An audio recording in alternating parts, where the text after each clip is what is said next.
This conference will now be recorded. Am I audible? Yeah. Okay, sir. Thank you.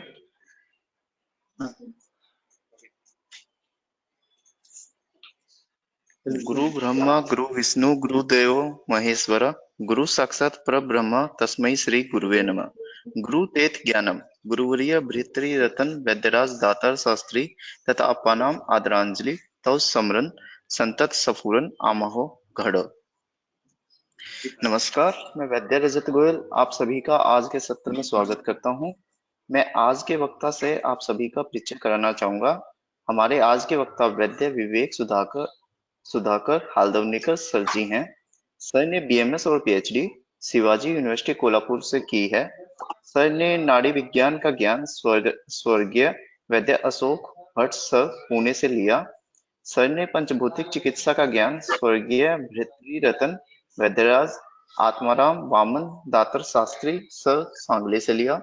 Sir ने clinical medicine का ज्ञान doctor Anil Kumar Kulkarni sir से की guidance में लिया। सर पिछले 40 सालों से आयुर्वेद के क्षेत्र में पंचभौतिक चिकित्सक के रूप में चिकित्सा सेवाएं दे रहे हैं।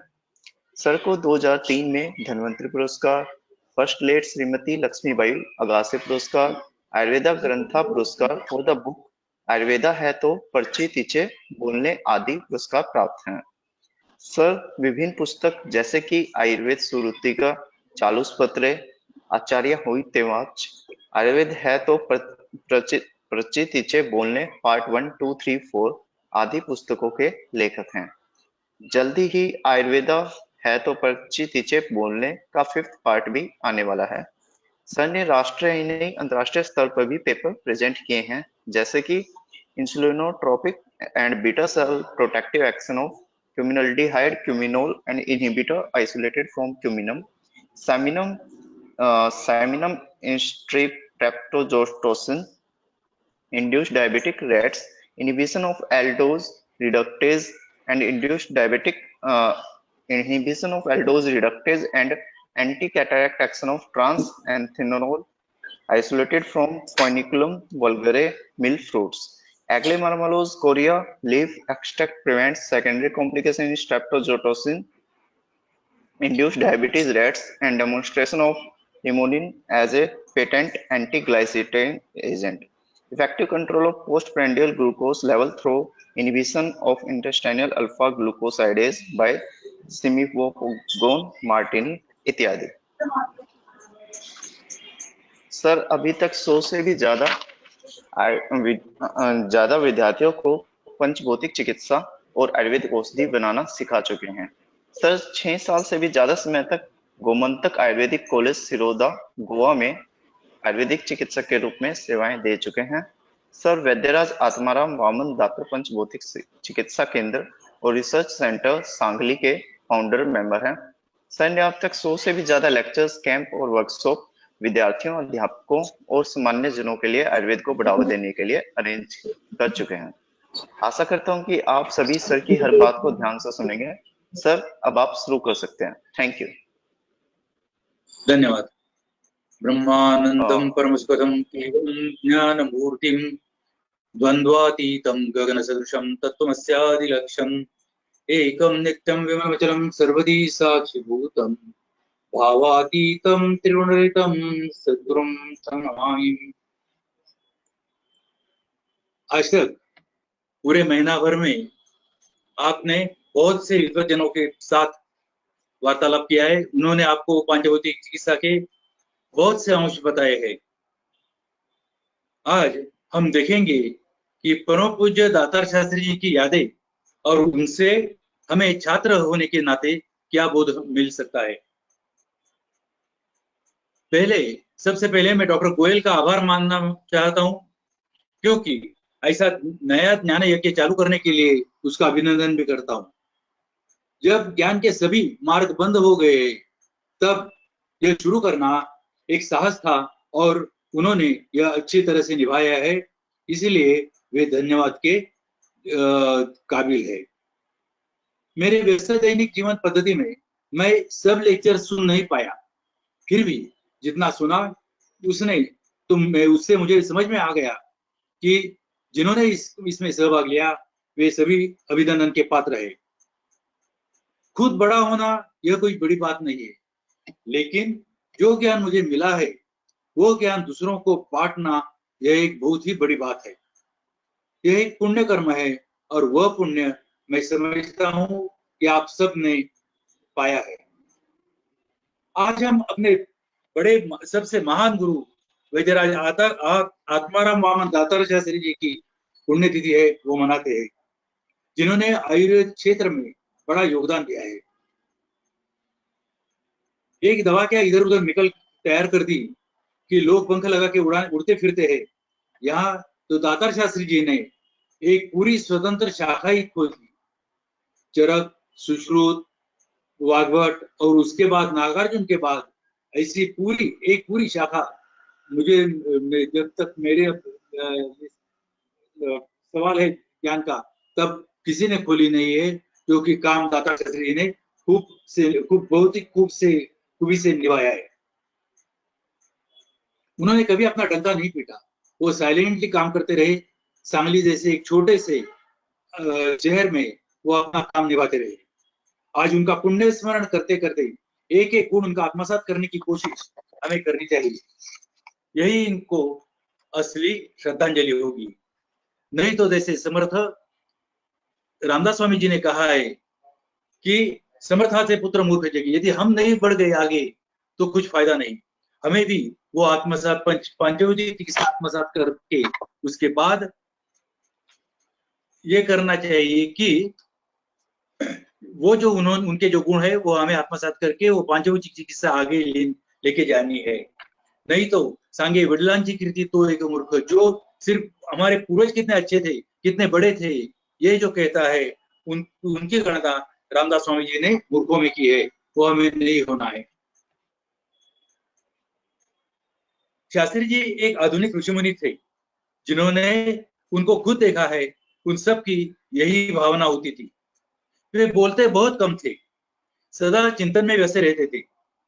आयुर्वेद और अध्यात्म छोड़ के दूसरे किसी विषय में उनको कोई रस नहीं था, ना वे सुनते थे।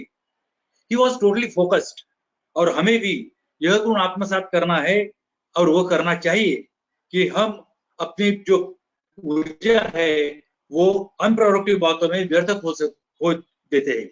जो बातें हमें निजी व्यवहार में नहीं लानी है उसके बारे में व्यर्थ चिंता करना, व्यर्थ बातें करना, ये हमें छोड़ना चाहिए। और हमारा जो टोटल फोकस है वो अपनी चिकित्सा की ओर ध्यान में देना चाहिए। दूसरा उनका गुण था स्थिरता। वो बहुत ही स्थिर और स्थितप्रज्ञ व्यक्तिमत्व था। पैसा कमाना या ज्ञान, इसके सोच में वो पूरे 2 दिन एक जगह बैठे रहे। पास होने के बाद, जैसे हम बीए में होते वैसे उन्होंने पास होने के बाद 2 दिन एक कुर्सी में बैठे रहे और उन्होंने सोचा कि मुझे ज्ञान मिलाना है या पैसा। और 2 दिन के बाद उनका निश्चय हो गया बुद्धि का कि मुझे ज्ञान ही प्राप्त करना है। तो आखिरी सांस तक एक बार निश्चय होने के बाद वो ज्ञान से बिल्कुल हिले नहीं। पंचमहाभूत के अलावा दूसरा कोई भी विचार उनके मन में छुआ तक नहीं। उनका तीसरा गुण था शास्त्र के प्रति निष्ठा। जिस शास्त्र के प्रति किसी छात्र की निष्ठा न हो वह शास्त्र उसे कभी नहीं आएगा, वो उसमें कभी भी निष्णात नहीं बन सकेगा। सिर्फ आयुर्वेद शब्द का उच्चार करते ही दातार शास्त्री जी के चेहरे पर एक अलग सा तेज आता था। ज्ञानेश्वरी का एक वाक्य वो हमेशा कहते थे, वो भी कहते थे कि वेद क्या है, निद्रिस्ताचा महागुरु। भगवान ने नींद में ही किया हुआ वो एक स्नोरिंग था, इतना वो गहरा था। ये उनका कहना है। दूसरी उनकी एक बात ऐसी थी कि आयुर्वेदोपदेशेषु विधेय परमादरा। जब तक आयुर्वेद के प्रति छात्र के मन में श्रेष्ठ भाव उत्पन्न न हो तो वो कभी सफल नहीं हो पाएगा। यह उनकी वाणी है। हमें ये भी आत्मसात करना चाहिए। हमें क्यों नहीं आयुर्वेद अच्छी तरह से आता, हमें अपने खुद में इंट्रोस्पेक्शन और इंट्रोवर्शन करके देखना चाहिए कि हमें एक परम आदर है क्या आयुर्वेद के प्रति, या दूसरे किसी और विषय में हमारा मन है। या जैसे पैसा कमाना या और कीर्ति कमाना, ऐसे किसी विषय में हमारी इच्छा है क्या, या हमें आयुर्वेद के प्रति परम आदर है, ये हमें भी इंट्रोस्पेक्शन करके देखना चाहिए। तो दातार शास्त्री जी का ये गुण भी महत्वपूर्ण है जो हमें आत्मसात करना चाहिए।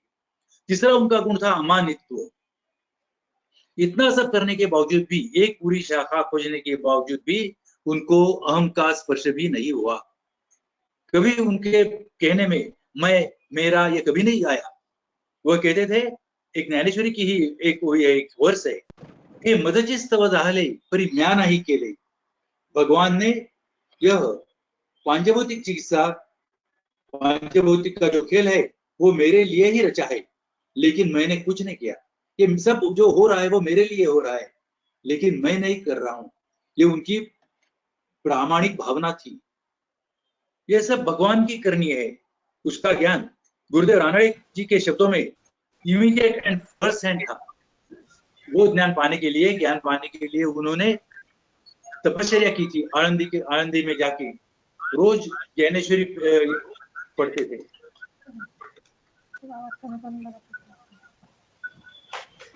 अदम्भित्व, उनको दंभ बिल्कुल ही नहीं था। कभी भी अंदर और बाहर एक जैसा उनका व्यवहार था। एक अंदर एक बाहर एक, ऐसा कभी नहीं किया।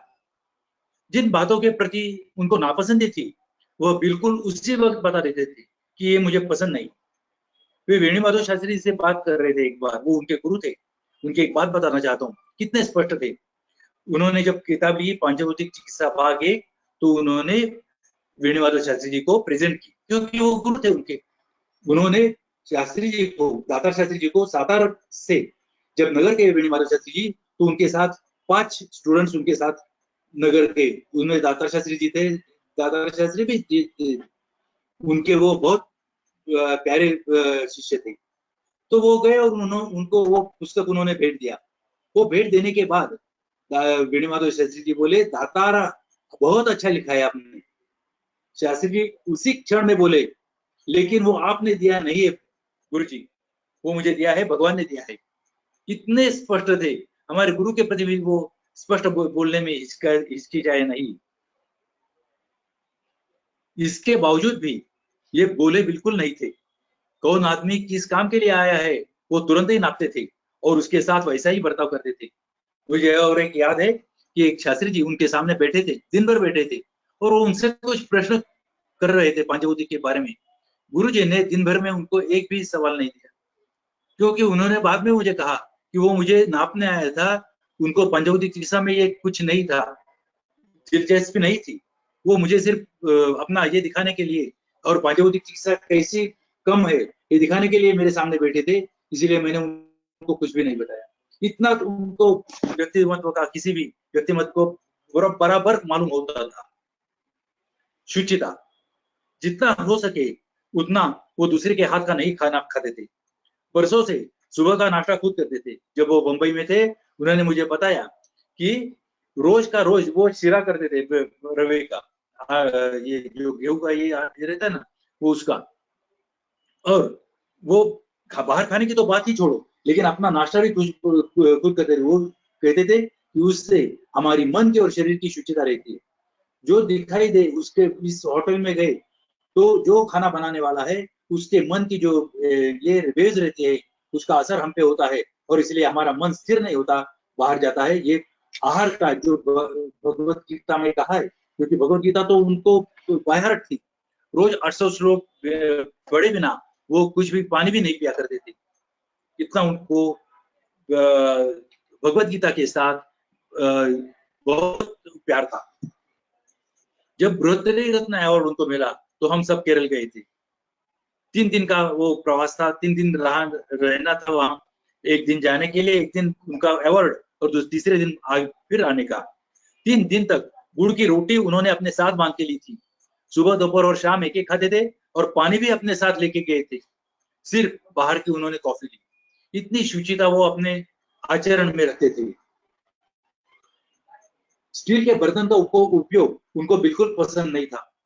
यह हमें भी ध्यान में रखना चाहिए। आज न कल आपको ये ध्यान में आएगा कि उनका क्या कहना था। उसके आगे जाके हृदरोग के मरीज में हृदरोग के मरीज जो है वो बढ़ेंगे, ऐसा उनका कहना था। ये हेतु विचार है, ये बहुत सूक्ष्म है और हमें ध्यान में रखना चाहिए कि हार्ट के जो पेशेंट्स है उनमें स्टील का इस्तेमाल कितना किया जाता है। ये समझ में आने के लिए और शास्त्र को, बाकी को शास्त्रों को 100 वर्ष शायद लगेंगे। उनको भगवान के प्रति बहुत प्रेम आदर था, परम आदर था। सबसे विनती है मेरी आज इस मौके पे कि पांचभौतिक चिकित्सा के भाग 1 में जो उन्होंने पहला पन्ना लिखा है साधकार्थ हृदगत, वो पूरे के पूरा आत्मसात कीजिए। पढ़िए नहीं, आत्मसात कीजिए। मैं दोहराता हूँ, वो आत्मसात कीजिए। पांचभौतिक चिकित्सा आपकी सिद्धि बन जाएगी उस एक पान से। वो पढ़िए और आप खुद ही उसका अनुभव कीजिए। ज्ञानेश्वर माउली, ज्ञानेश्वर माउली और भगवान श्री कृष्ण के प्रति उनको अत्यादर था। 1.5 बरस उन्होंने ज्ञानेश्वरी का पारायण आनंदी में बैठ के किया था और बाद में उन्होंने अपना जो सब कुछ लेखन है, लिखा जो किताबें लिखी वो बाद में लिखी थी। कृष्णाष्टमी का उत्सव वो बहुत 2-3 दिन तक करते थे। कृष्ण के प्रति उनको अत्यादर था। माउली ये एक शब्द कहते ही आंखों में आंसू आते थे, इतना अष्टसात्विक भाव उनकी जागृत हो जाते थे। मेरा परम भाग्य है कि ये जो सीन था वो मैंने असंख्य बार देखा था। बुद्धिमत्ता, उनकी बुद्धिमत्ता जो है वो बहुत प्रकार, एक आपको मालूम है कि बुद्धिमत्ता अनेक प्रकार की होती है, सिर्फ स्मृति ही नहीं। एक बार मुझे उन्होंने बताया कि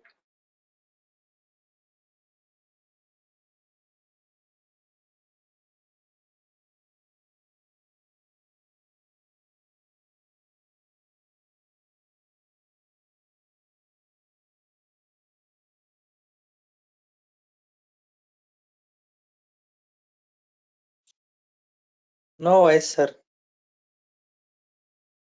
या हेलो, 2 मिनट का वेट कीजिए सर, अभी दोबारा ज्वाइन होंगे।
शरीफ उनका के लिए प्रेजेंटर रखना शुरू।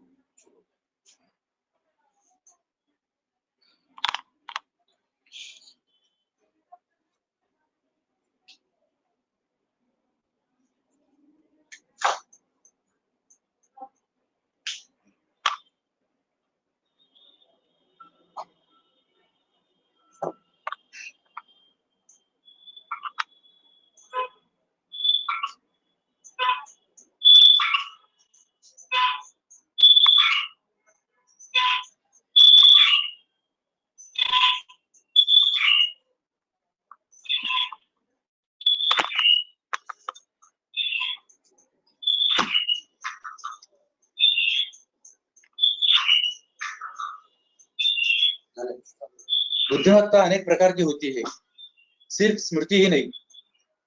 एक बार उन्होंने मुझे कहा कि उनकी फाइनल ईयर की एग्जाम हो गई, अपने गांव गए थे और वहां झोके पे बैठे थे। बैठे बैठे उन्होंने सोचा कि कितना मैंने श्लोक पाठ किए, देखता हूं मैं उनका कितना हो गया। 8,000 8,500 श्लोक पाठ होने के बावजूद उन्होंने छोड़ दिया कि अब कितने गिनूं। बृहत रही, लघुत रही, उनको पूरी ये थी, बाहर थी। ये तो उनकी स्मृति हो गई, लेकिन वो प्रज्ञावंत थे। बुद्धि के प्रति उनको रास्ता अभिमान था, गर्व नहीं। वो बार बार कहते थे कि भगवान ने मुझे अच्छी बुद्धि दी है। इससे मुझे स्मरण हो गया आर्य चाणक्य का। आर्य चाणक्य अपने आखिरी दिन में क्या कहते थे? वो कहते थे बाकी सब मुझे छोड़ जाए, लेकिन ये बुद्धि मुझे छोड़ न जाए। शायद दातार शास्त्री जी का भी कहना कुछ इसी प्रकार ही था। एक पांचभौतिक चिकित्सा पूरी उन्होंने जो खोज ली, वो आसान काम नहीं था। एक बार ऐसे ही बोलते बोलते उन्होंने मुझे कहा था कि हे विवेक, एक बार देखना 100 बरस के बाद लोगों की समझ में आएगा कि मैंने क्या काम किया है। अब उनको जाने की 26 बरस हो गए, अभी वही देखना शुरू हो गया है कि आप सभी का जो श्रोत्र वर्ग का प्रेम है उसके पंचभौतिक चिकित्सा के बारे में वो देख के अभी मुझे ऐसा लग रहा है कि शायद दातार शास्त्री जी के जो शब्द थे वो अभी पूरे होने वाले ही है। और एक उनका महत्वपूर्ण गुण था, वो था अपने शिष्यों के प्रति अतीव प्रेम। मैं अपनी खुद की एक बात बताना चाहता हूँ। एक बार कुछ इधर उधर जाते समय मेरे हाथ को एक चोट लग गई। बहुत से एक्सरे वगैरह निकाले, बहुत डाइवर्सिफिकेशन था। कई कहते थे फ्रैक्चर है, कहीं नहीं। एक ने उसको प्लास्टर पर बांध दिया। मैं सांगली हर बार जाता था, शायद सप्ताह में 4-5-6 बार जाता ही था। एक सप्ताह में नहीं गया क्योंकि वो प्लास्टर लगा था ना, तो नहीं जा पाया। तो वहां दातार शास्त्री अस्वस्थ हो गए, ये विवेक क्यों नहीं आया अभी? तो किसी ने बताया उसको हाथ को चोट लगी है। अभी तब उनका एज था, उनकी उम्र थी 82 इयर्स। वो अपनी सबसे प्रिय, प्राण प्रिय मैं बोलूंगा, जो नींद थी वो छोड़ के भी वो रिक्शा करके सांगली से कोल्हापुर आई, सिर्फ मुझे देखने के लिए। मुझे देखा, वो हाथ वो कुछ नहीं हो गया है, ये पुड़िया ले लो, ये दवा ले लो, ठीक हो जाओगे 15 दिन में, और 15 दिन के बाद सांगली आना। इतना कॉन्फिडेंस था। वो आए, देखा, कुछ मुझे दवा दे दी, और उसके बाद कभी मुझे मेरे हाथ को कभी दुखा ही नहीं, ना फ्रैक्चर ना कुछ ना। लेकिन एक शिष्य के प्रति रिक्शा करके सांगली से कोल्हापुर आना, ये अपने में बहुत बड़ी बात है। जब किसी आपको ग्रुप मिलेंगे तब ध्यान में आएगा। और that too at the age of 82 years, just imagine. और पानी पीने के लिए भी ठहरे नहीं, वैसे ही रिक्शा में बैठ के फिर सांगली चले गए। बहुत प्रेम था एक एक शिष्यों के प्रति। हर एक शिष्य को उन्होंने इतना दिया है कि वो उसकी जिंदगी भर तो उसको कभी कम नहीं पड़ेगा। वो बच्चों के प्रति भी ऐसा ही प्रेम करते थे। कोई भी छोटा उनको उनके पास जो आएगा बच्चा दवा के लिए, तो उसको वो गोपाया कहते थे। हर एक बच्चे में वो भगवान गोपाल कृष्ण को ही देखते थे। और फीमेल होगी, छोटी बच्ची होगी, तो कहते थे चिमणे आ गई। ऐसे उनके अपने अपने नाम थे हर एक को, लेकिन जो देखते थे वो भगवान के प्रति ही था। अभी मैं कुछ रुग्णों की कहानियां आपको बताता हूँ, जो सुन के वो एक एक और उनके गुण आ जाएंगे। अभी एक जो पहली जो बात मैं बता रहा हूँ, वो पेशेंट ने भी कहा है कि मेरा नाम भी बताइए, कोई प्रॉब्लम नहीं। एक बात मैं बताना और चाहता हूँ, एक भगवान की इच्छा देखिए कैसी होती है। हृदय गोयल का मुझे फोन आ गया कि सर आपको कुछ बोलना है, तो मैंने तुरंत बताया मैं दातार शास्त्री जी के बारे में कुछ बताऊंगा। यह होने के बाद 3 दिन या 4 दिन के बाद सांगली से एक भगिनी आ गई। वो आने के बाद उन्होंने मुझे देखा, मेरे पास सामने बैठी थी, मेरे पीछे शायद आपको दिखाई देगा, दे रहा हो, दातार शास्त्री जी का पेंटिंग है ऊपर, पेंटिंग है, बाद में दिखाऊंगा मैं। हाँ, तो वो देखने के बाद उन्होंने तुरंत नमस्कार कर दिया। मैंने आपको कैसे मालूम? तो उन्होंने अपनी पूरी कहानी बताई, वो आपके साथ में शेयर करता हूँ। उन्होंने बताया कि मेरा नाम लेके, सागावकर उन पेशेंट का नाम था, मिसेस सागावकर, तो मेरा नाम लेके वो बताइए, जरूर बताइए, क्योंकि वो उनके जो एक्सपीरियंसेस है वो शेयर करने लायक है। ये जो मैं अभी बता रहा हूँ वो कहीं भी लिखा भी नहीं और किसी ने सुना भी नहीं। ये मैं बात आपको बताता हूँ कि किसी को भी मालूम नहीं। वो उस दिन एक योगायोग था, वो आ गई।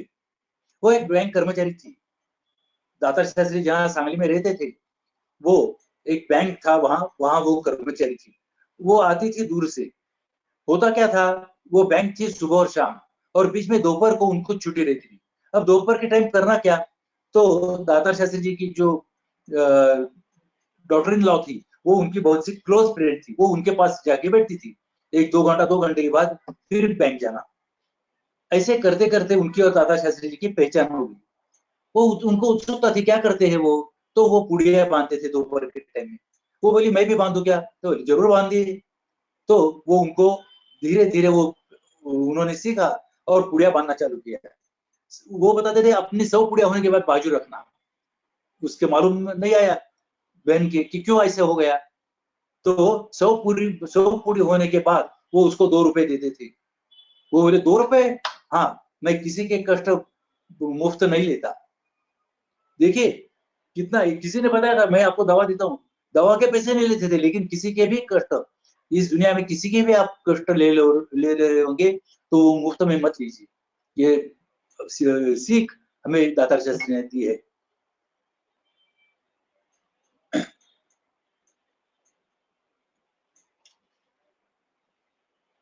उनको कुछ भी तकलीफ हो तो वो क्या करते थे, 1 या 2 पूरी देते थे और वो ठीक हो जाती थी।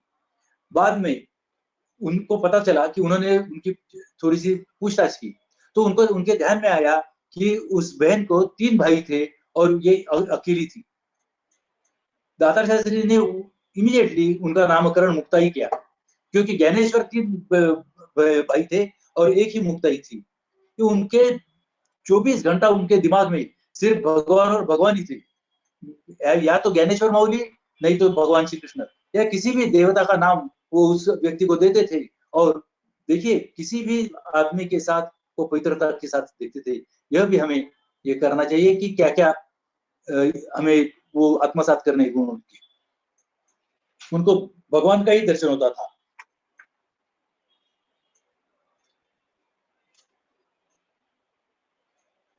उनको दोपहर के खाने के बाद जो नींद आती है वो उनको बहुत प्राण प्रिय थी, किसी के भी नहीं रहते थे। आखिरी जो खाना खाया तो इमीडिएटली वो नींद के स्वाधीन होते थे।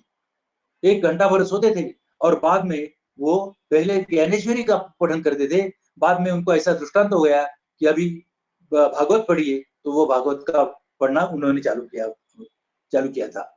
वो उनको इतनी प्रिय थी। एक अनुभव में आपको आपके साथ शेयर करना चाहता हूँ कि उनकी जो फाइनल ईयर की परीक्षा थी, उसी दिन भी वो बहुत गहरे नींद में थे। उठे और चले गए। उनके ध्यान में आया कि परीक्षा को जाने के लिए 1 घंटे की देर हो गई है। तब नवरेश शास्त्री थे उनके सुपरवाइजर। उन्होंने बाहर से ही बताया, दातार शास्त्री बहुत नकला अच्छे करते थे, दातारा आपको ज्यादा टाइम नहीं मिलेगा। दातार शास्त्री बोले चाहिए किसको टाइम, सिर्फ आप मुझे परीक्षा को अपेयर होने के लिए सिर्फ इजाजत दीजिए, बाकी का मैं देखता हूँ। उन्होंने इजाजत दे दी और 1 घंटा बाद में जाने के बाद भी बाकी सब छात्रों के पहले 15 मिनट उनका पेपर लिख के कंप्यूटर, इतनी बुद्धिमत्ता थी, इतना अपना जो उनका स्टडी था वो इतना तैयार था। कोई सोचने की सिर्फ क्वेश्चन देखते थे और उन्होंने ही बताया। उसका आंसर लिखना वो चालू कर देते, लेकिन उन्होंने अपनी नींद नहीं छोड़ी।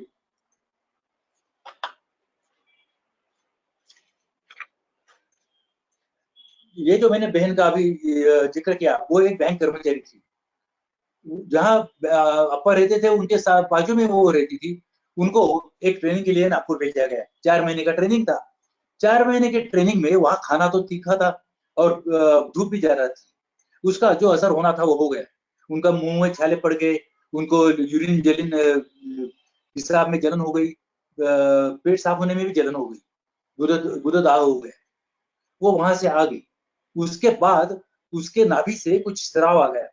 उसमें इतनी दुर्गंध थी को वो खुद को भी सहन नहीं होती थी। वो हैरान हो गई। अभी क्या करना? उनका तो एक ही था, भगवान। वो गए दातार शास्त्री जी के पास। दातार शास्त्री जी ने उसको देखा, बोला, मुक्ताई, मैं तुम्हें दवा दूंगा, लेकिन मुझे 4 दिन लगेंगे। देखो, 4 दिन मुझे सोचने में दे दो। ठीक है, वो क्या करती थी बेचारी, 4 दिन के बाद फिर गई, तो उन्होंने उसको दवा चालू की। दवा चालू करते समय उन्होंने बताया कि ये ठीक होने के लिए 6 महीने लगेंगे, 6 से 7 महीने लगेंगे। वो भी ठीक है बोली, चालू की दवा। चालू करने के बाद 1 महीने में वो पूरी की पूरी ठीक हो गई। अभी देखो, 1 महीने में पूरे ठीक होने के बावजूद भी दातार शास्त्री जी ने बताया कि 6 महीने आप दवा लीजिए। उन्होंने ली। उसके लिए उसको बैंक से 1 महीने की छुट्टी भी लेनी पड़ी थी और उन्होंने ली भी थी। उसके बाद जब वो ठीक हो गई 6 महीने के बाद, तो उन्होंने बताया कि तुम्हारी माँ को लेके आओ। उसको मालूम नहीं था क्यों बताया, उन्होंने बताया। वो माँ जी को लेके आई और उन्होंने बताया कि जो उस भगिनी को, आप अगली दूसरे रूम में बैठे, मैं उनको समझाता हूँ क्या हो गया। तो उन्होंने क्या बताया वो देखिए। उन्होंने बताया, जब इसकी नाभिक की जो कटिंग थी वो की थी, उसका एक अंश अंदर वैसे ही रह गया था और किसी कारणवश वो बढ़ गया।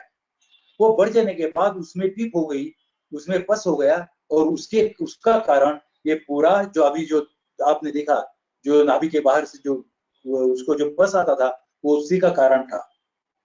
अभी देखिए, उनका एज था 80-82। किसी भी वैद्य या डॉक्टर को ऐसा मोह हो सकता था कि नहीं आप आइए ना, दवा चालू करेंगे? नहीं, उन्होंने 4 दिन मांग के लिए उसका पूरे का पूरा स्टडी किया, क्या क्या होगा, और 4 दिन के बाद दवा दी। हमें अभी जल्दी होती है, मैंने देखा है कई, नाम नहीं लूंगा मैं, लेकिन देखा है आज पेशेंट आ गया ना, जो जाना नहीं चाहिए उसको इमीडिएटली दवा देते हैं और अपने आप में फंस जाते हैं।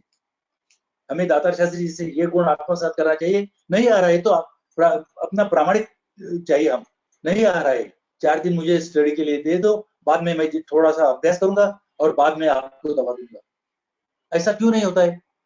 ये गुण हमें आत्मसात करना चाहिए। उनको नहीं आ रहा था, वो उन्होंने सरलता से बताया कि मैं मुझे नहीं आ रहा है, 4 दिन मुझे करने दो, और बाद में उन्होंने दवा दी।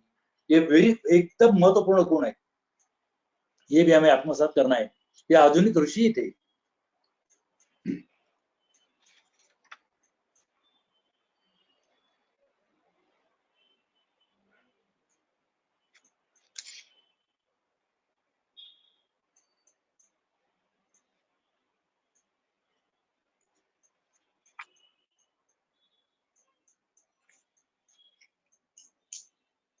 हाँ, दातार शास्त्री ने आगे जाके जो बताया वो भी महत्वपूर्ण है। यदि आप डॉक्टर के पास जाते तो वो आपका ऑपरेशन करते, और वो शल्य कर्म के लिए 50,000 से कम नहीं खर्चा आता था। इतना वो कॉम्प्लिकेटेड था। लेकिन दातार शास्त्री ने कुछ पुड़िया देखी, 1 महीना भर में उस भगिनी को पूरा रोग मुक्त किया था। कई बार वहां के जो रुग्ण आते थे, जो पांचभौतिक चिकित्सा इस्तेमाल करते हैं, उनके ध्यान में आएगा कि दातार शास्त्री की जो मात्रा है वो उनके विशिष्ट प्रकार से दवा करने के कारण एकदम कम लगती है। इतना बड़ी दवा देने की जरूरत नहीं पड़ती, छोटी छोटी पुड़िया देनी पड़ती है। तो कई लोग आशंका लेते थे कि इतनी इतनी पुड़िया हम पे क्या काम करेगी। जो अभी बताया उसके भाई, जो बहन के जो भाई थे, वो ऐसे ही बताए, हंसते हंसते बोले, अपा ये इतनी इतनी मात्रा की दवा क्या काम करेगी। अपा बिल्कुल, दातार शास्त्री जी बिल्कुल उनको उन पे गुस्सा नहीं आया। शांतता से बोले, आप मेरी दवा यहाँ रखिए, जिसके पास जाना है वो जाइए, और ठीक हो गए तो हो गए।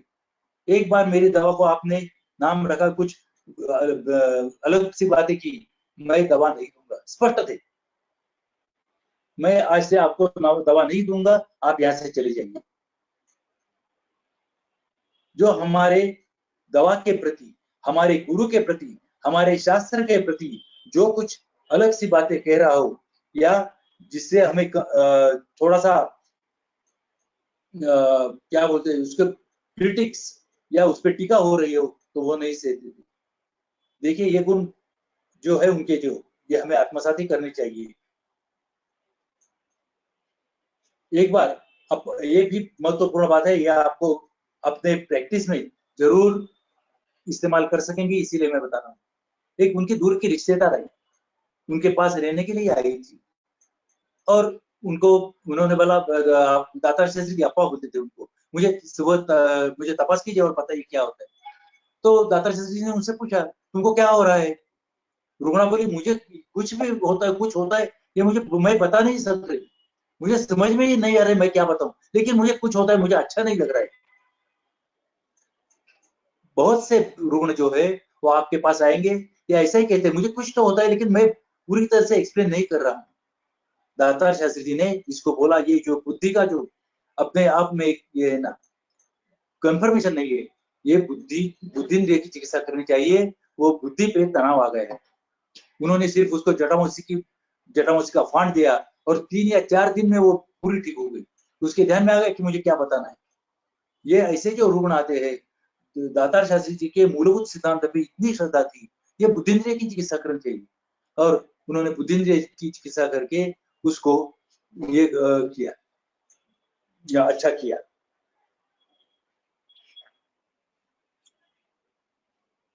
ये जो भ्रम है कि मुझे कुछ कहना है लेकिन मैं कह नहीं पा रहा हूँ, तो ये बुद्धिंद्रिय की चिकित्सा का काम है। आपके भी चिकित्सालय में ऐसे रुग्ण आते होंगे, तो आपको ये जरूर कुछ मैं जो बता रहा हूँ वो आपके उपयुक्त होगा।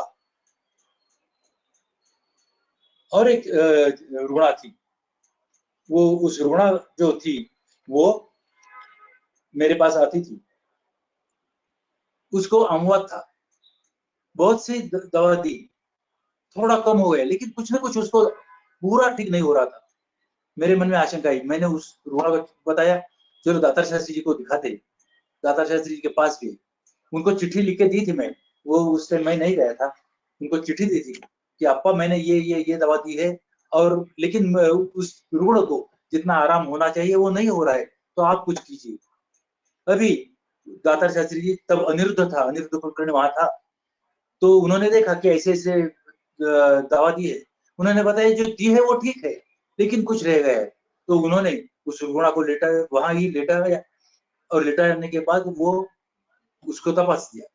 तपासने के बाद उन्होंने अनिरुद्ध को एक ही बताया कि वो उसको गिरीश दे दे, गिरीश दे दे। गिरीश देने के बाद उस रुग्णा को पूरा आराम हो गया। अभी आप कहेंगे, अमवात में गिरीश कहाँ लिखा है? अमवात में गिरीश देना कहाँ लिखा है? और गिरीश देने के बाद अमवात किसका अच्छा हुआ है? लेकिन वो इंट्यूशन थी, बहुत बहुत प्रज्ञावंत थे।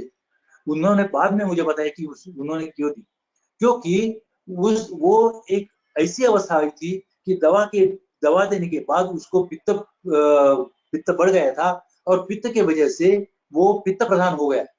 जो अमवा था वो पित्त प्रधान हो गया, और वो ठीक नहीं हो रहा था। वो पित्त कम करना चाहिए और गिरीश देना चाहिए। गिरीश देने के बाद पित्त कम हो गया, और पित्त का अनुबंध कम होने के बाद उस रुग्णा को आज भी वो अच्छी तरह से वहां है, वो शिक्षिका थी, वो अच्छी। किसी की भावना का कदर करना उनसे सीखिए। यही रुग्ण के एक मैं बताता हूँ, किसी का जो ये है उसकी भावना है, उसको दुखाते नहीं थे। उस रुग्णा ने प्रेम से पूछा कि अपा जी मैं उपवास करूं क्या? तो बोले उपवास करने से वात बढ़ जाएगा और आपका अमवात बढ़ जाएगा। लेकिन वो बोली मैं सोमवार करती हूँ, मैं करूं क्या? तो उन्होंने बताया कि सोमवार करते हो ना, ठीक है, वो शिव का ये है, व्रत है, तो वो आप मत मुड़िए, आप लीजिए, वो उसको ये नहीं करिए, आप कीजिए। लेकिन एक काम कीजिए, आप खिचड़ी खाती होंगी साबू की, उसके बजाय आप खीर करके खाइए पानी में, तो आपका उपवास भी हो जाएगा और आपको तकलीफ भी नहीं होगी। देखिए उसका व्रत नहीं उन्होंने मोड़ा, व्रत को कुछ धक्का नहीं लगाया, लेकिन उसको ऐसी एक राह दिखाई कि वो दोनों तरफ ठीक हो। उनके पास जो चरक ने बताया है हम पढ़ते हैं, लेकिन किसी के सामने देखेंगे तो ये प्रमाण हमारे अंदर जाता है। जैसे एक बताता हूँ, चरक ने बताया है युक्ति प्रमाण। हर एक वैद्य को युक्ति चाहिए, शास्त्र कितना भी हो, लेकिन एक युक्ति प्रमाण उसके पास अच्छी तरह से चाहिए। एक रुग्ण मैं जहां उनके पास जाता था, एक छोटा बच्चा आया था, बहुत उसको मार पीट के लाए थे उसके जो पेरेंट्स थे, माँ और बाप, वो कुछ सुनने के लिए तैयार ही नहीं था। नहीं, मैं दवा लूंगा नहीं। उसको कामला हो गई थी। अभी कामला तो हो गई, लेकिन एक भी दवा नहीं ले रहा था। करेंगे क्या? बिना दवा के कामला कैसे ठीक हो जाएगी? दाता शास्त्री के पास लेके आए थे। उन्होंने पूछा, गोपाल तुम्हारा क्या कहना है? गोपाल कहते थे, गोपाल क्या कहना है? तो मैं दवा नहीं लूंगा। ठीक है, मत ले लो। तो 50% वो वही कम हो गए। दवा नहीं लेनी है तो ठीक है, तो मैं क्या करूं? तो तुम्हें क्या भाता है? श्रीखंड भाता है, यानी कि रसाला भाता है। बोला अच्छा है, मुझे बहुत भाता है। तो ठीक है, मैं उसको बताता हूँ। तो उसकी माँ को उन्होंने बताया कि पहले चक्का जो होता है पहले तैयार, वो उसमें सोंठ का प्रयोग करें। सोंठ का अंदर वो उन्होंने लिखा है दाता रहस्य जी ने कि अम्ल और क्षार ये एक जगह आने के बाद मधुर रस तैयार होता है, और वो अपने को पीड़ा नहीं करता। अम्ल रस का अति सेवन का लक्षण नहीं दिखाई देता है। इसीलिए उसमें दही में ये सौंठ डालने के लिए बोला, और बाद में उसको रसाला करके खिलाइए, केसर डाल के। ऐसा उसकी माँ को बताया। 4-5 दिन वो रसाला देने के बाद वो रुग्ण पूरी तरह से ठीक हो गया। देखो, यहाँ भी उस बच्चे का उन्होंने मन नहीं दुखाया, अम्ल और क्षार का प्रयोग किया। कामला में जो पित्त बढ़ता है वो क्षार धर्मी होता है, उसका सिर्फ एक अम्ल धर्म डाल के, एक रसाला डाल के उन्होंने परिवर्तन किया मधुर रस में, और उस रुग्ण को ठीक किया। युक्ति ये सबसे महत्वपूर्ण ये है, प्रमाण है। बाकी कुछ भी आप शास्त्र आओ, आपको आए या ना आए, नो प्रॉब्लम, लेकिन युक्ति चाहिए। क्या हाथ में है उससे पेशेंट ठीक होना चाहिए। मेरे पास पूरे दवा दीजिए, बाद में मैं ठीक करूंगा, ये नहीं। जो हाथ में आए वो उसका इस्तेमाल करते थे। बहुत सी बातें, जैसे मैंने बताया कि वो एकदम सीधा साधा आदमी था। एक बहुत सी प्रसिद्ध व्यक्ति उनके पास आई थी, महाराष्ट्र की प्रसिद्ध व्यक्ति थी। उन्होंने उनको बताया था कि वो एक ही गांव के थे, 75 वर्ष के हो गए। उन्होंने तय किया था कि 75 वर्ष में मैं बहुत से ये 75 किलोमीटर चलूंगा। दाता शास्त्री जी ने उनको विनती करते हुए बोला कि अब आप 75 वर्ष में हैं, आयुर्वेद के हिसाब से ये वातवर्धन का काल है। अब आप वात की तरह झुके हैं, आप ऐसा साहस मत कीजिए, क्योंकि चलना भी वात का प्रकोप करेगा, और आपका एज भी वात का है, तो कुछ न कुछ वात का व्याधि हो जाएगा आपको। आप मत चलिए। सुना नहीं, 75 किलोमीटर चल गए। थोड़ी दिन गए और उनको पक्षवात हो गया। पक्षवात होने के बाद उन्होंने बताया कि अभी मुझे दवा दे दो। दाता शास्त्री ने जो कर दिखाया वो मेरे पास है। उन्होंने स्पष्टता से लिखा, आपने मेरी सुनी नहीं, और हमारा शास्त्र ऐसे कहता है कि जो वैद्य की सुनता नहीं उसको दवा नहीं देनी। सीधी सारी बात में उन्होंने ना कह दिया, लेकिन दवा दी नहीं।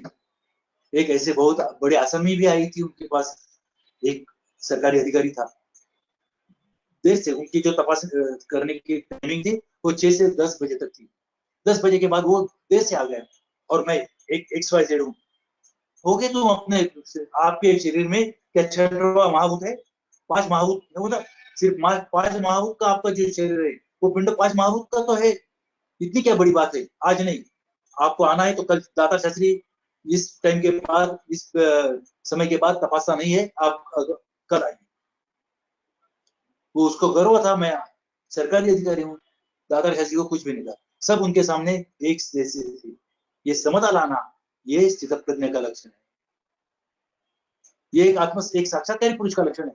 किसी के पास भी वो इधर उधर नहीं, सब लोगों को सब समान, उनके पास सब समान थे। किसी के प्रति प्रेम, किसी के प्रति द्वेष कुछ भी नहीं था। ये भी हमें ध्यान में रखना चाहिए।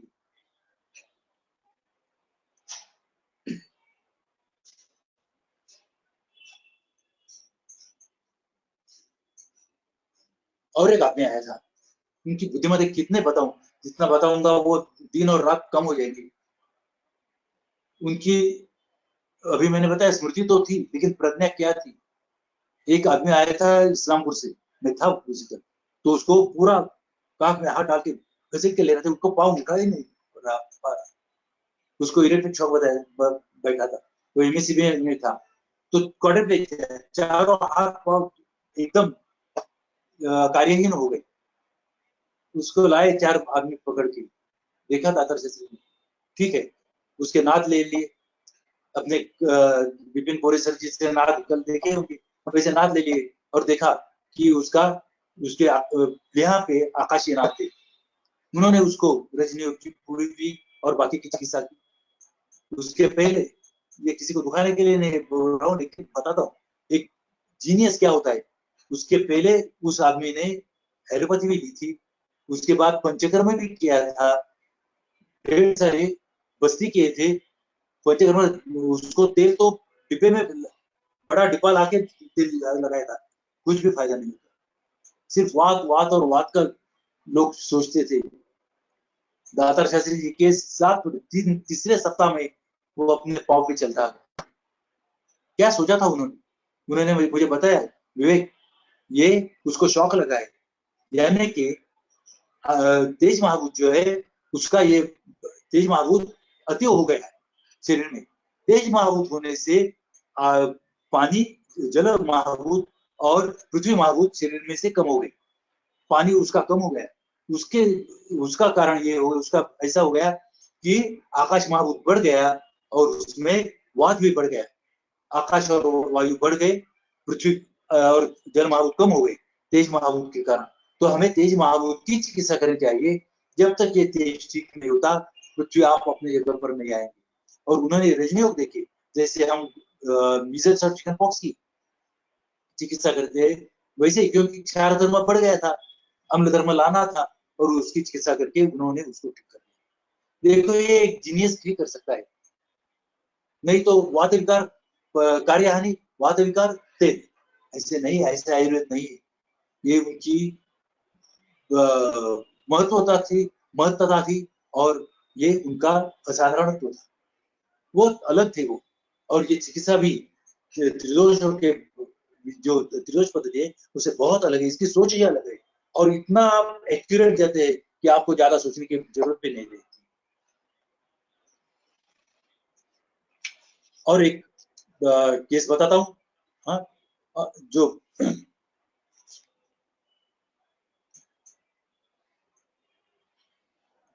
वो उसने भी बताया है कि मेरा नाम बता के ही मेरी केस बताइए आपको। दाता शास्त्री जी जहाँ रहते थे सांगली में, उनके पास एक और उनके जैसे मित्र था, समझो मित्र थे, ऐसे एक आदमी रहते थे। उनकी छोटी उनके लड़की की लड़की थी, वो रहते थे गोवा में। गोवा में रहते थे, तब उसका जन्म हो गया। जन्म होने के बाद आपको शायद ये अतिशयोक्ति लगेगी, ज्यादा लग रहा होगा, लेकिन उसके जो हाथ पांव थे, स्पेशली पांव, वो एक परवर जैसे इतने छोटे से थे, मैं अब आपको दिखा रहा हूँ, उतने ही छोटे, ऐसे वंशन भाग से नीचे तक पूरे ऐसे एक काड़ी की काड़ी ऐसे थे, बाकी कुछ नहीं, पूरे ऐसी एक छोटी सी जैसे शाखा हो पेड़ की, ऐसे छोटे थे। चलने नहीं आता था, वो चिल्लाती, कुछ नहीं आता था, बाकी यहाँ से ऊपर का एकदम अच्छा, नीचे कुछ भी उसमें ताकत ही नहीं, करेंगे क्या। अनेक लोगों को दिखाया, स्पेशलिस्ट को दिखाया, सब बोल रहे नहीं, इसमें हम कुछ नहीं कर सकते, जब बढ़ेगी तब बढ़ेगी, वो बदन ही उसका ऐसे रह गया। तो वो जो उसके ग्रैंडफादर थे, दादाजी, वो उनको दाता शास्त्री को पहचानते थे, बोले एक ही आदमी इस दुनिया में उनको उसको ठीक कर सकता है, मैं उसको लेके जाता हूँ। तो लेके आए सांगली, गोवा से सांगली लेके आए उसको। दाता शास्त्री जी ने उनको देखा, उनके भी आंखों में आंसू आ गए। वो बोले, भगवान, अरे इस आत्मा को क्या पीड़ा है, मुझे बताइए क्या करूं। और उन्होंने बताया, कुछ मत करो। थोड़े सोच में पड़ गए, जो उनको जानते थे वो उनको ध्यान में आएगा, किसी एक आधा रुग्ण आ गया तो वो आंखें बंद करके कुछ सोचते थे और बाद में दवा देते थे। उनके सोच में कुछ आ गया, वो उन्होंने क्या किया, हल्दी का तेल उसको लगाने के लिए दिया, पूरे के पूरे बदन को हल्दी का तेल लगाना, और सुबह का जो धूप थी, एकदम सुबह की धूप 9 बजे के पहले, उसमें उसको बिठाने के लिए कहा। तो दादाजी भी ग्रेट थे, एक भी दिन उन्होंने उसको छोड़ा नहीं। रोज के रोज उसको क्या नहीं करते थे, उसके लिए नाचते थे, उसके आनंद के लिए। वो बूढ़ा आदमी उसके उस बच्चे के लिए नाचता था, खेलता था, कूदता था, सब करता था, लेकिन उसको आधा घंटा वो धूप में बिठा देते। वो बिठाने के बाद वो दादा शास्त्री ने पहले ही बताया, आप विश्वास नहीं करोगे, ये आप 2 बरस कीजिए, 6-7 महीने में ये जो लड़की है वो चलने तो लगेगी और ऐसी दौड़ेगी, आप देखते रहेंगे। 6 महीने में वैसा ही हो गया। उनके मुंह से भगवान बोल रहा था। 6-7 महीने में वो लड़की चलने को चालू हो गई और बाद में वो सुधर गई, उसकी तबीयत एकदम अच्छी हो गई, दौड़ने लगी। आज भी ये कभी बात निकली तो उसकी माँ आंखों में आंसू ला के अभी बताती है कि क्या थी, और आज कोई विश्वास भी नहीं करेगा उस पर। और ये जो थी वो, ये भी मैंने बताया आपको कि भगवान की करनी है। आज जब गोयल ने बताया कि आपको ऐसे कुछ कहना है, तो परसों ही मेरे पास वो आ गई पुणे में। उसकी अभी शादी भी हो गई है, बड़ी हो गई वो, और वो अब कैसी चलती है मैं आपको दिखाना चाहता हूँ एक छोटी सी क्लिप में, देखिए।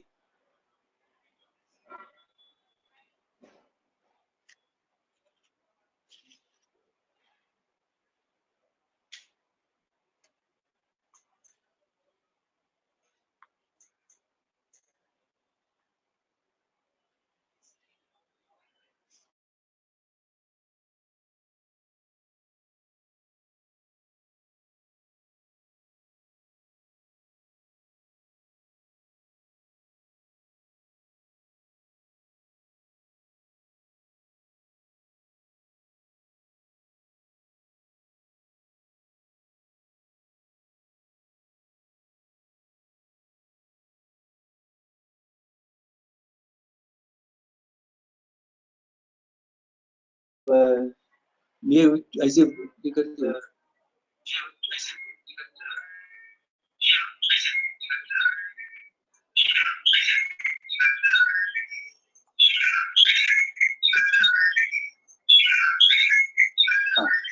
तो आपने देखा कि अब ये लड़की कैसे काम करती है।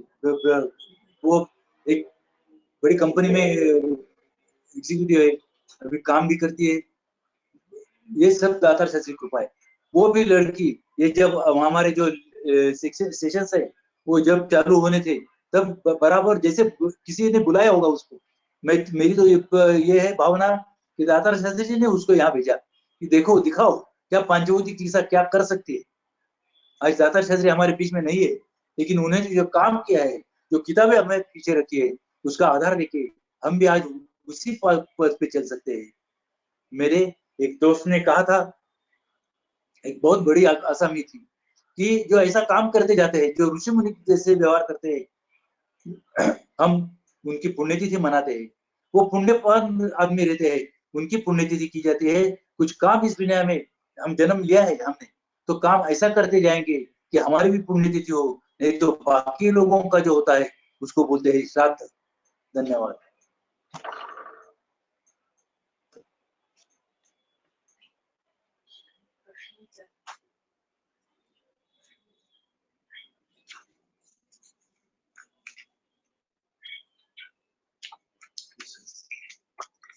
Rajat, any questions?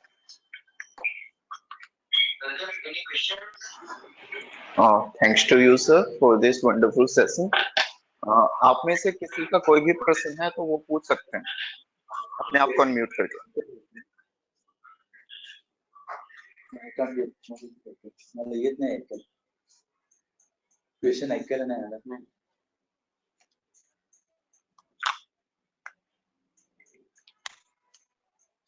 दोहराइए, कुछ क्वेश्चन है। Rajat, any questions? एक सेकंड सर। तुम्ही मला सांगा। आप में से किसी का कोई भी प्रश्न है तो वो सोच के रखिए, अभी 2 मिनट बाद आप क्वेश्चन पूछ सकते हैं, तब तक मैं कुछ बोलना चाहूंगा। सर, मैं आपका बहुत बहुत धन्यवाद करना चाहूंगा कि आपने कीमती कार्य में से थोड़ा सा समय हमारे लिए निकाला। मैं आप सभी का धन्यवाद करना चाहूंगा जो आप सभी मेरे साथ इस श्रृंखला से जुड़े और इसे सफल बनाया। मुझे पहली बार इस चिकित्सा का पता चला तो मुझे विश्वास ही नहीं हुआ। जब मैंने इसके बारे में खोज चालू की और जब इस चिकित्सा के रिजल्ट को देखा तो मैं चौंक गया था। मैं अप्पा जी का उसी दिन ही फैन बन गया था। कैसे उन्होंने आयुर्वेदा के एक सिद्धांत को लेकर एक नया आयुर्वेद ही बना डाला। मैं अप्पा जी की सोच को सलाम करता हूँ। आप खुद ही सोचिए अप्पा जी की थिंकिंग किस लेवल की रही होगी। ये आयुर्वेद अप्पा जी का उनकी मेहनत के लिए हमेशा शुक्रगुजार रहेगा। वो कहते हैं ना, जो होता है वो भगवान ही करते हैं। मैं परमात्मा का धन्यवाद करना चाहूंगा कि उन्होंने मुझे इस पवित्र कार्य के लिए चुना और आज मैं इस चिकित्सा को थोड़ा सा आगे तक ले जा पाया। मैं आप सभी से वादा करता हूँ कि भविष्य में भी मुझसे जितना हो सकेगा मैं अपने स्तर पर ही इसे राष्ट्रीय ही नहीं अंतर्राष्ट्रीय ले जाने का प्रयत्न करता रहूंगा। मैं आप सभी को कहना चाहूंगा कि ये जो अभी तक था वो सिर्फ एक ट्रेलर था। असली मूवी अभी बाकी है। अर्थात आपने एक महीने का व्याख्यान श्रृंखला में जो सीखा वो सिर्फ इस पैथी का एक हिंट ही था। आप सोचिए जब ट्रेलर का आप पर इतना इम्पैक्ट पड़ा तो मूवी कैसी होगी। तो इस मूवी के बारे में बताने के लिए मैं वैद्य समीर बागवान सर जी को बुलाना चाहूंगा। वैद्य sir.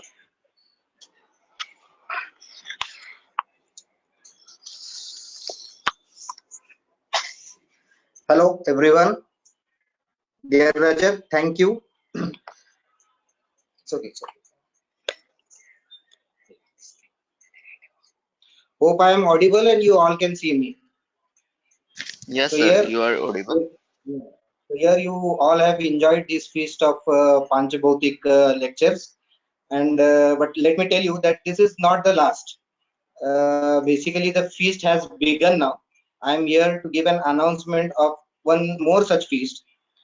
Basically, let me tell you that we, the disciples of Datar Shastri, we are committed to the propagation of the unique system of Ayurvedic medicine, that is Panchabautik Chikitsa. So, in order to fulfill this purpose, the one and only authentic institute which is working in the system of Panchabautik medicines, that is Vaidraj Datar Panchabautik Chikitsa and Samshodhan Kendra Sangli. So, this institute has designed and it has been conducting a diploma course in Panchabautik Chikitsa, and this course is named as DPCH, and we are conducting this DPCH course since 2015. So here I am taking this opportunity to just give you some brief information about this course. This course is named as DPCH, Diploma in Panchabautik Chikitsa, and this is a 6 months online course. Well, the 6 months it starts from 1st June till December, and another course of the year it starts on 1st of December every year.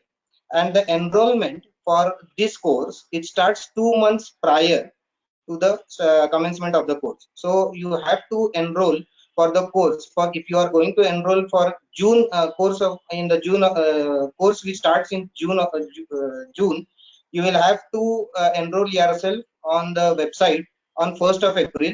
Similarly, for the course which starts on 1st of December, you will have to enroll after 1st of October. For enrollment, you will have to visit the website of Datar Kendra. Well, the website you can note it down. It is datarpanchabautik.org. I'll repeat, datarpanchabautik.org. And if you have any queries, you can contact on the phone number. I'm giving you the phone number. Hope you are ready with your pen and paper. Please note down the phone number. The landline number is 0233. Repeat, 0233 233 2023. Once again, I'll repeat, 0233 again 233 2023. And the mobile plus WhatsApp number is 77 200 81148. I'll repeat, 77 200 81148. Well, this course actually contains 88 lectures and it covers all the things that are involved in Panchabautik Chikitsa. Namely, what are the basics of Panchabautik Chikitsa? How are the naak taken? How we examine the patient? then how every disease and the treatment pertaining to those specific disease. And let me tell you that all the eminent physicians, all the eminent practitioners who are involved in Panchabhutik Chikitsa have their lectures in this online course. And in this online course, you will get a PowerPoint presentation. Along with it, you will get an audio, and along with that, you will get a PDF file. So this is a very important and very helpful course, so that you can enrich your knowledge about Panchabhutik Chikitsa. I take the opportunity to tell you that it's my pleasure to tell you that more than 250 doctors all over the world, yes, all over the world, from India as well as from abroad, have taken this opportunity, have joined this course, and are benefiting with this course till date. So I hope you all are very enthusiastic to join this course. And once again, I just take this opportunity to repeat the phone numbers if anyone has not taken them: 0233 233 2023, and the mobile plus WhatsApp number is 77200081148. Well, that's all from here. And here, I wish you all best luck. And along with that, Vaidya Hardonekar Sirji wants to have a dialogue with you for a minute. I'll hand over it to Vaidya Hardonekar. Hello, एक senior physician होने के नाते मैं ये कह सकता हूँ कि आपको किसी को भी पांचभौतिक चिकित्सा में कुछ भी शंका हो या कुछ और सीखना हो, तो जितना मुझे आता है, जितना दातार शास्त्री जी ने सिखाया है, मैं कोशिश करूंगा कि आपको कुछ भी उसमें आशंका हो या कुछ क्वेरीज हो तो आप खुले दिल से पूछिए। जितना मुझे उन्होंने सिखाया है उतना मैं आपको बताने की जरूर कोशिश करूंगा। धन्यवाद। Rajat, नमस्ते sir. questions if any? Hello Hi. Hello, जी सर, पूछिए आप। निर्मय सर, पूछिए। जी सर। नमस्ते सर, विवेक सर। सर, हाँ। एक पेशेंट के बारे में मुझे फीडबैक चाहिए था, आपकी ओपिनियन चाहिए थी। 40-year मेल पेशेंट, उस पेशेंट को पेन इन काफ मसल, पिंडिकोडिस्टन है, स्पेशली नाइट आवर्स में, जब पेशेंट सोने को जाता है रात को। जब पेशेंट सोने सुपाइन पोजीशन में होता है, फोन यूज करता है, तब उसे कोई पेन नहीं होता है, बट जब वो सोने के लिए जाता है तब उसको दोनों काफ मसल में पेन होता है। उदर परीक्षण में यकृत पे आकाशीय नाद है, प्लीहा घन नाद है, और राइट साइड मूत्रपिंड पर पीड़नासहत्व है, और अपान कक्षा में भी पीड़नासहत्व है। ये उसको कंप्लेंट अराउंड 6 to 8 years से है। मैंने सर उसको दिया था फलत्रिकाधिक वात और वरागु सुबह 6, शाम को 6, रोयो 10 बजे, और व्यानोदन काल में वरागु विथ शतताल, और एक्सटर्नल एप्लीकेशन के लिए वटांकुर हमने वटांकुर तेल दिया था। नहीं, ये एक्सीडेंटल है ना? नहीं सर, एक्सीडेंटल नहीं है सर। हाँ, यदि एक्सीडेंटल नहीं हो तो यहाँ ये मेल है या फीमेल है? मेल पेशेंट है sir, 40-year male patient, businessman है। हाँ, तो उसके लिए माउस धातु का भी ये करना चाहिए, जिक्र करना चाहिए। माउस धातु वर्धक जो दातार शास्त्री ने बताया है और जो संधान करे, मुझे लगता है कि आप रसोनवटी उसको दीजिए तो ठीक हो जाएगा। बाकी की चिकित्सा है वो ठीक है, क्योंकि वो नाद की हिसाब से देनी चाहिए, लेकिन उसको एक दवा जो धातु प्रधान जो बोलते हैं उसके साथ देनी चाहिए। तो रसोन संधान कर भी है और वो वहां अग्निवर्धक होने के साथ ठीक कर देगा। जी सर, मेरा विकल्प ये था कि ये जो उसके जो सिम्टम्स थे वो शारीधर्मी उष्णता के कारण है, तो रोसोनवोटिस से शारीधर्मी उष्णता बढ़ेगी तो नहीं? फिर से नहीं बढ़ती। जी सर, नहीं बढ़ती। आप देखिए थैंक और बताइए, नहीं तो मुझे फिर बताइए। Okay, thank you sir, thank you. हाँ। Next question. Okay sir, I think किसी का कोई भी क्वेश्चन नहीं है। अगर किसी का कोई भी प्रश्न होगा तो वो ग्रुप पे डाल देगा और सर आप वहां रिप्लाई कर दीजिएगा। Thanks to all of you for being thanks to all of you for listening so patiently. Thanks to you, sir, for this wonderful नमस्ते सर, session. मैं बेलगाम से डॉक्टर हाँ। अंबिका शितोड़े बोल रही हूँ। जी मैम बोलिए। Dr. Ambika, you can speak. Sir, मैं बेलगाम से doctor Ambika Shitode. Yes, Dr. Ambika, continue. Go ahead. मैं फर्स्ट ऑफ ऑल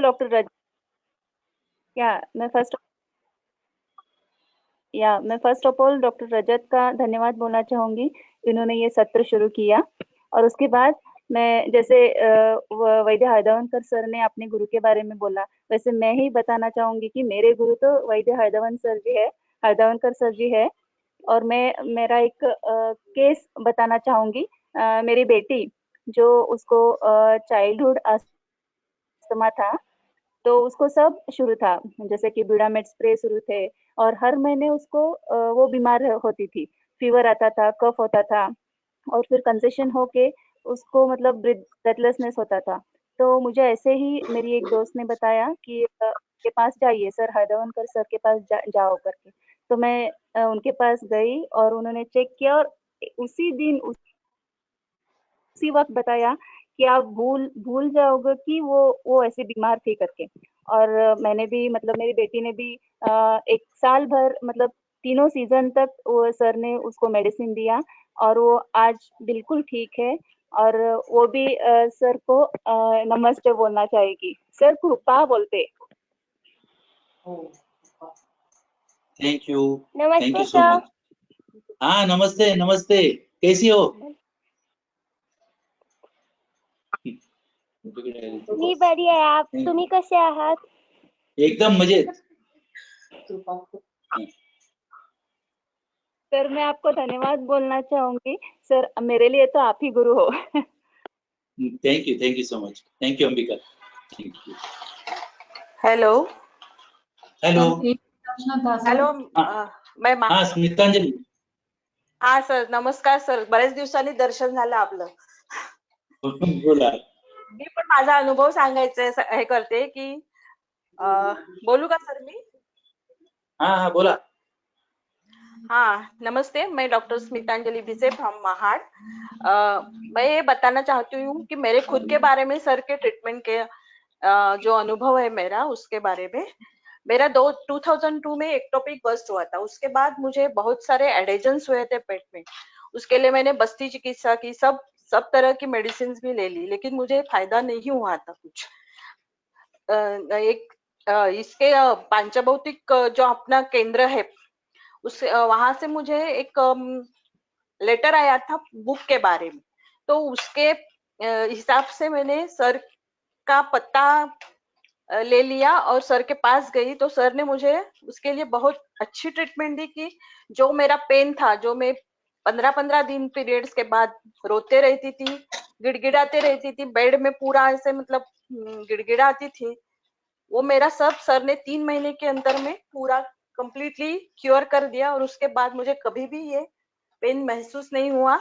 उसके बाद मुझे बहुत अच्छा आरोग्य मिला। तो सर की मैं जीवन भर ऋणी रहूंगी कि सर ने मुझे बहुत अच्छा लाइफ दे दिया आगे का, नहीं तो मुझे पूरा अंधेरा दिख रहा था सामने। Thank you sir, thank you very much. Thank you.